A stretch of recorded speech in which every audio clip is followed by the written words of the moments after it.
This is a story trying to make sense of random clips kind of story. A story about someone who's not exactly a people person stepping outside his comfort zone. And syempre, kung mahihain ako, kung mahihain nga ba talaga ako, paano ko na-survive makasama ang more than 100 travel creators from all over the world?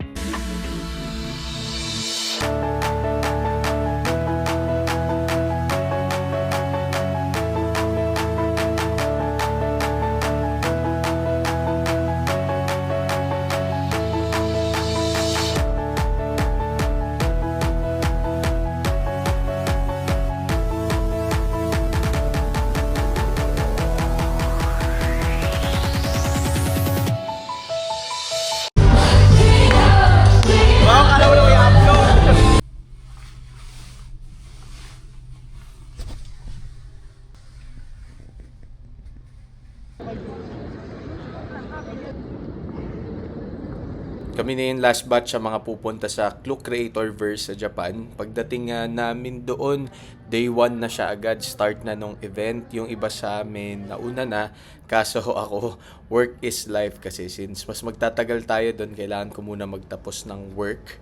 First time ko mag-ana, kaya new airline na na-unlock. Gusto ko kasi siya matry lahat para ma-experience ko yung iba't ibang airlines. Okay to, service, very Japanese talaga, pati safety guidelines nila. Yan, no? Iba't ibang Pokemon naglabasan at nagpasukan sa aeroplano. Okay din sa choices sa entertainment system. Ang daming series and movies kang pwedeng mapanood. Panoorin nyo tong Drive My Car.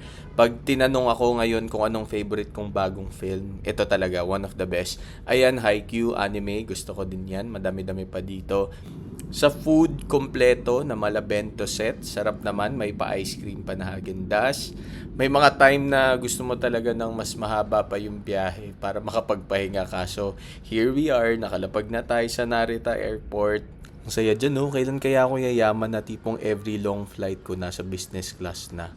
Saya siguro humiga-higa lang sa flight, tas mas masarap yung pagkain.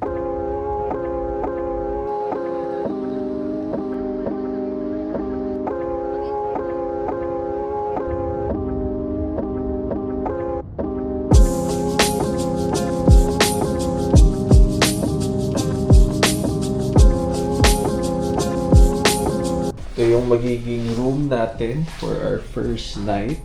Sobrang simple lang niya.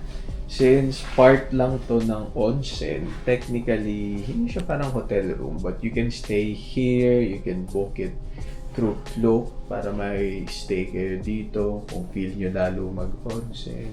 So, yan ay mga kagamitan na binigay sa atin ng Klook. Check natin yan later. So, sa labas mo, ayan ang Toyosu Market, tapos itong buong area malapit to sa Odaiba mismo.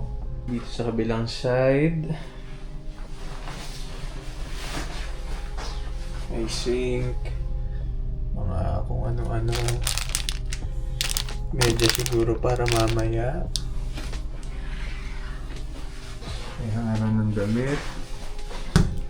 And downside is yan lang ang ating banyo. Since public bath nga to, matapos mag-room tour, gusto ko talagang humiga at matulog. Kaso nag-a-assemble na yung mga tao sa baba. Para sa kaalaman yun lahat, yung Klook Creatorverse na to, pagsasama-sama siya ng ilang piling Klook creators from all over the world. Tapos, syempre bilang malakas ang Klook sa Pilipinas, tayo ang pinakamaraming representative.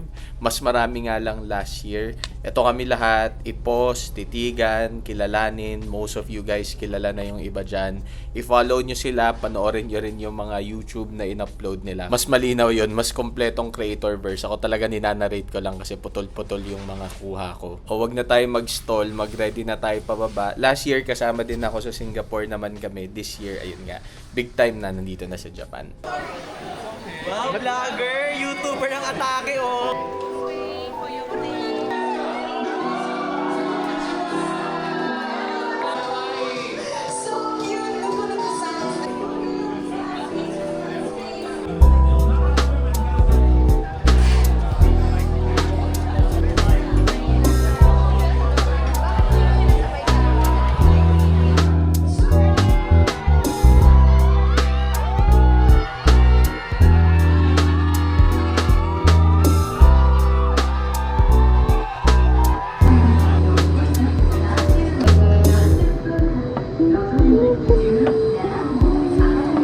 Sa trip na to, lilipat-lipat kami from starting Tokyo, ngayon nga papunta na kaming Hiroshima to Osaka naman, doon kami mag-e-end. As in, intense series of days na lahat may activities, may kung ano-anong events, may kung ano-anong shoot. Isama mo pa yung mga outside program activities ng Team Pilipinas na paggabi nag-hangout kami, nagkukwentuhan pa sa lobby or sa room ng isang tao hanggang umaga. Pagod na pagod ka talaga pero masaya naman kasi masaya ka bonding silang lahat. Pagdating sa Hiroshima, kanya-kanyang groupings na muna na inassign ng Klook. Tama rin to kasi kung walang ganto, isang kumpol kami lagi na Team Pinas na hindi magwawatak-watak at maiingay. And tsaka masaya siya to mingle with other nations. Solid yung group namin. Kasama ko dito si Cole sa subgroup. Task namin today habang namamasyal sa Hiroshima ay mag-shoot at gumawa ng isang video about the prefecture na mga bibisitahin din naming spots dito. Ano to? Contest. Yung ibang groups yung kalaban, isa lang mananalo.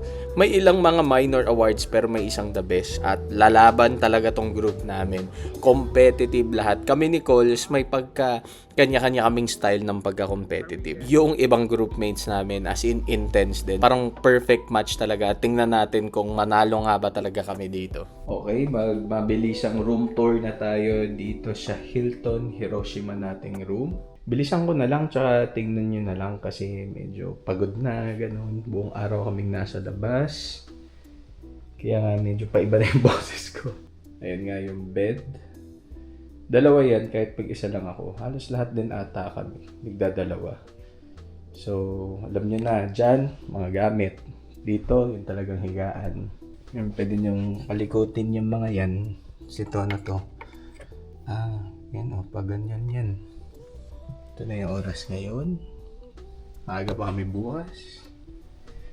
Pag tinignan nyo sa labas, ayan, hala, ayaw. Ayan, pag tinignan nyo sa labas, dun sa baba, meron dong 7-Eleven. Tatawid ka lang, so mabilis lang yun. Best ulit. Okay. Ito na to. May PS5 ba dito? Wala pala. Yan, baso. Baso na Japanese. Ano ba to? Matcha siguro yan. Parang mga ano-ano. So, saan ka magpe-prepare? Maraming hanger. Pwede kang mag-plancha. Kaya saan yung plancha? Wait, saan yung plancha? Ay, ito. Oh, yung plancha nila parang nasa lalagyan ng tinapayan. Plancha nga ba to? Parang lunchbox. Ay. Hirap naman nito. Mag-content. Ayan. Oh, plancha. Tapos since wala tayong mapaglagay ng mga basura kanina along the way, kinolekta lang natin. Nasa bag ka lahat. Pa-bathtub. Yan yung shower. Ligong-ligo na ako. Kaming lahat actually. Yan. Ito yung... Oh, pag nilapitan mo yan, kusa yung gumagalaw. Si R2D2 yan eh, tinan mo. R2D2. Open. Oh, di ba? Actually, hindi nyo kailangan mag-voice command. Lumapit lang kayo, gets na yan.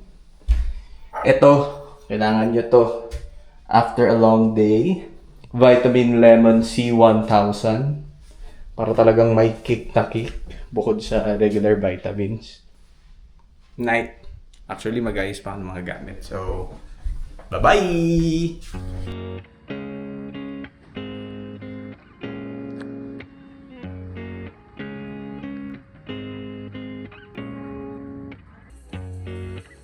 Today wala tayong outside activity, mag-chill lang tayo medyo dito sa Hilton Hiroshima. Merong mga conferences, may mga talks, panels, mamaya may awards night.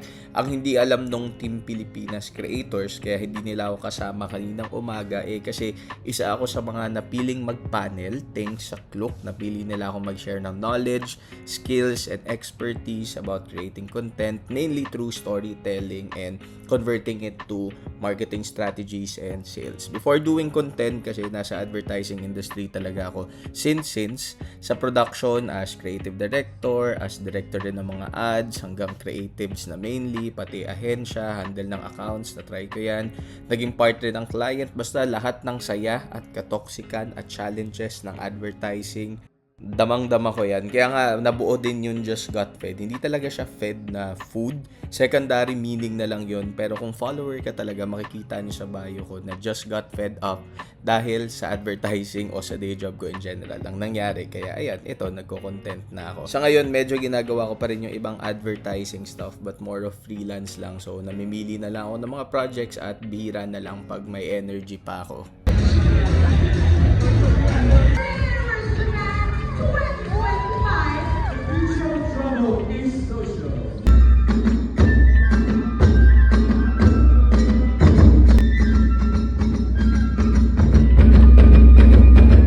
And now it's time to recognize the team that absolutely crushed it. Our grand champion for the hackathon is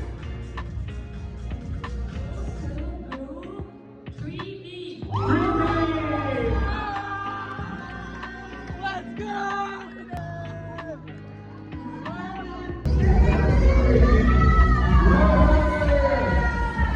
Thank you.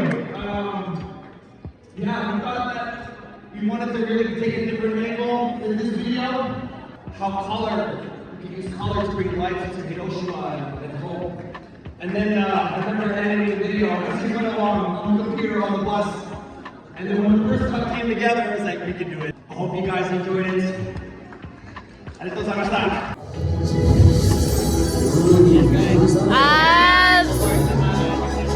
Nasa Lacochero.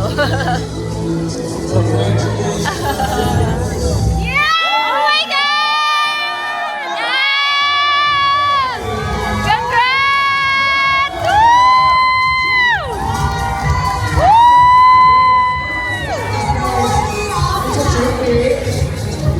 Go on! Woo! Go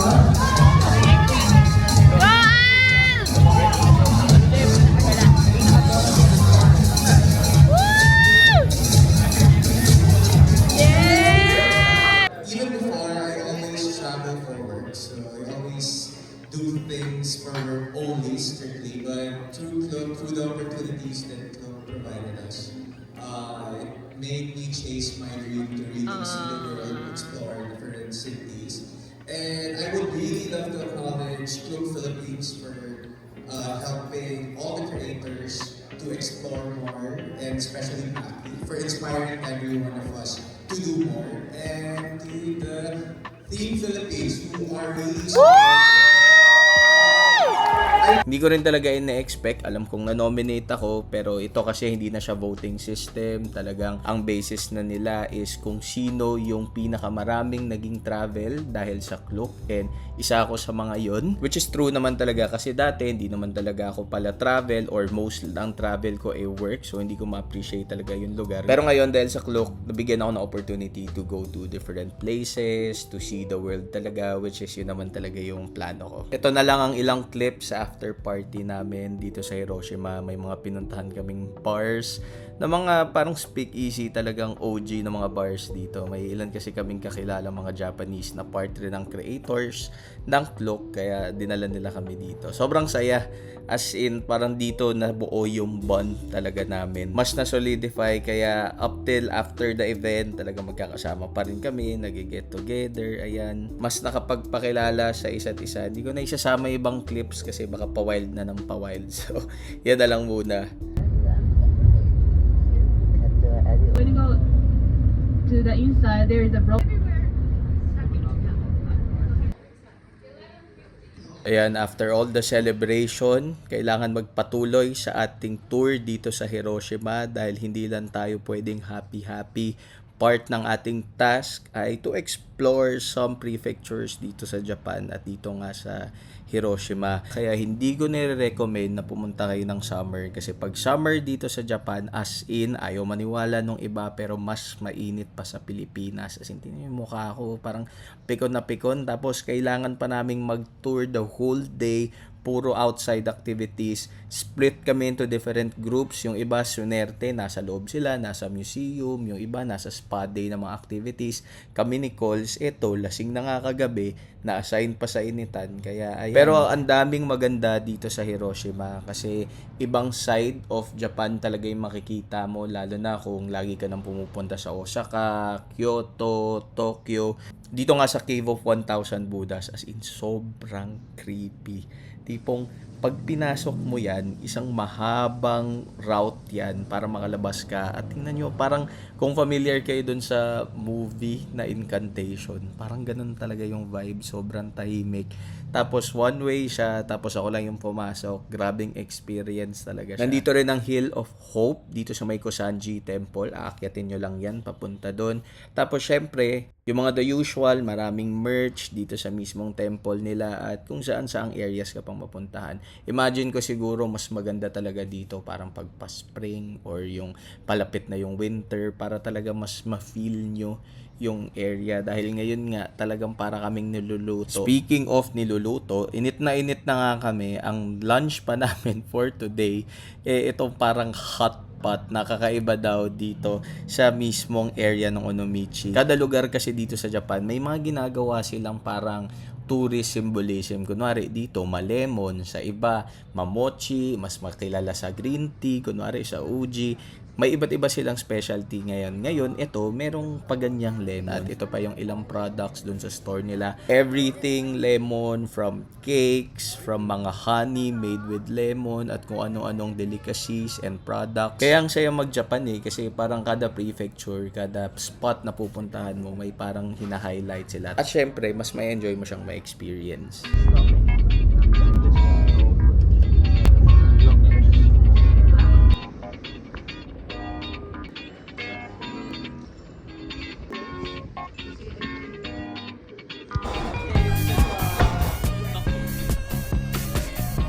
Oh my god. This is the boat.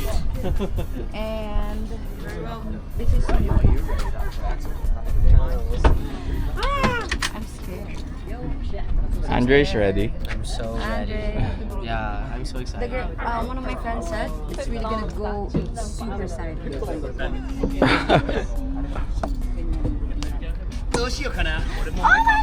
Okay. Ay, nako! Bye-bye! Bye-bye!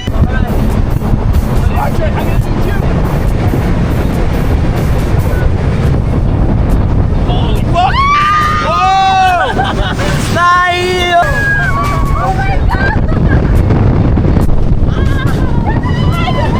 Oh, it's okay. Yo!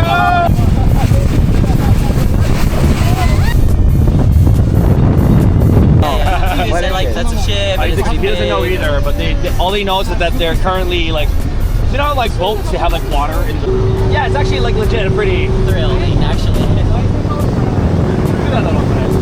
Matapos naming mabalibag, mabasa at kung ano-ano pa, kulang na lang tumilapon kami. May isang spot pa tayong pupuntahan dito sa Hiroshima before the day ends. And again, sa initan na naman, buti na lang this time, pahapon na. Aakyat lang tayo dyan, tapos enjoy natin yung buong view sa taas. Then, may last stop tayo pababa. Pupunta tayo ng Mount Senkoji. Doon sa taas kasi ang ganda ng view at pababa, lalakarin na lang natin yan.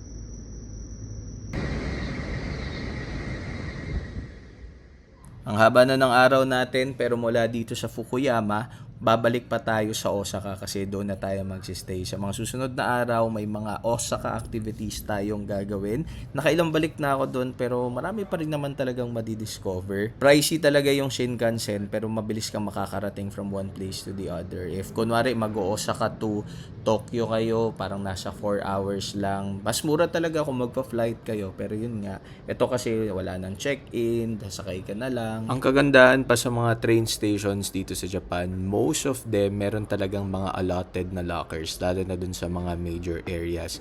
Ideal siya, lalo na kung mag-day trip ka lang sa isang prefecture ba, or may pupuntahan ka at ayaw mo dalhin yung bag mo kasi late pa yung check-in mo. Pwede kang mag-iwan muna dito, pipindutin mo lang, mag-check ka ng mga open. Depende sa size ng bag na iiwan mo, meron yan. Syempre, pag weekend, yun nga lang, nagkakaubusan yan. Ngayon, marami pang naka-green spot. Yung mga mas mahahaba, yun yung mga para dun sa mga malalaking bag. Yun na tayo for tonight. Dito tayo nag-check-in sa Oriental Hotel Universal City kasi tomorrow sa Universal Studios Japan ang ating itinerary. Dahil pinili nating mag-content creator kahit gabing-gabi na at pagod na, magko-content pa rin tayo. So, ito yung hotel namin dito sa USJ. For family to actually. Pwedeng 4 kasi parang may 4 na baso dun sa CR. May mas maliit na bed. Pwede mo na ring desk space yan. Nasa USJ ka na mismo. Ayan yung papasok dun. Dun banda. Dun. Yun yung entrance. Ayan. Mall yan ng mga kainan-kainan. Tapos, dito sa kabilang side yan, ibang hotel yan. Nagstay ako dati doon sa Singularity, doon banda yun. May kombini doon, yan no? Yan no, yung mga tao doon. Convenience store yun. Ayan, malawak siya. Saktong-sakto yung mga luggage nyo dyan. Siguro, ay, wala. Hindi mo na siya pwede ilalim. CR. Okay na! Ang dilim-dilim pala kanina, may ilaw naman pala dyan. Ngayon ko lang na-realize kung kailan nakalat ko na yung gamit ko. Ay. Ayan, may ilaw pa dyan. Ito po, kasi marami pang mga papindot-pindot, charger, saksakan. Yun lang.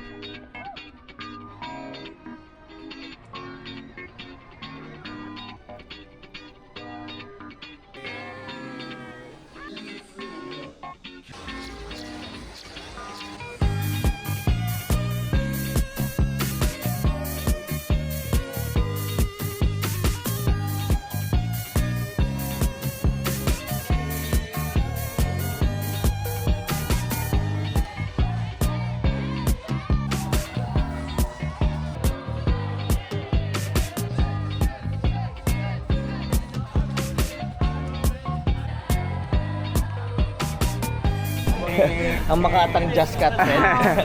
Dami may crush kay Just Got Fed eh. Oo, dami. Pero mas magaling yung mga sensor. Wow! Bumawi! Bumawi ka din, sir. Bro, parang bro lang. Ayan. Ganyan. Okay. Bali, Oo hindi nga ko tayo po. expect. Finger heart! Finger heart.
Kesa masepangs tayo sa hotel dahil kakatapos lang ng Creatorverse, maglakad-lakad na lang tayo. Sobrang saya nung naging experience sa Creatorverse.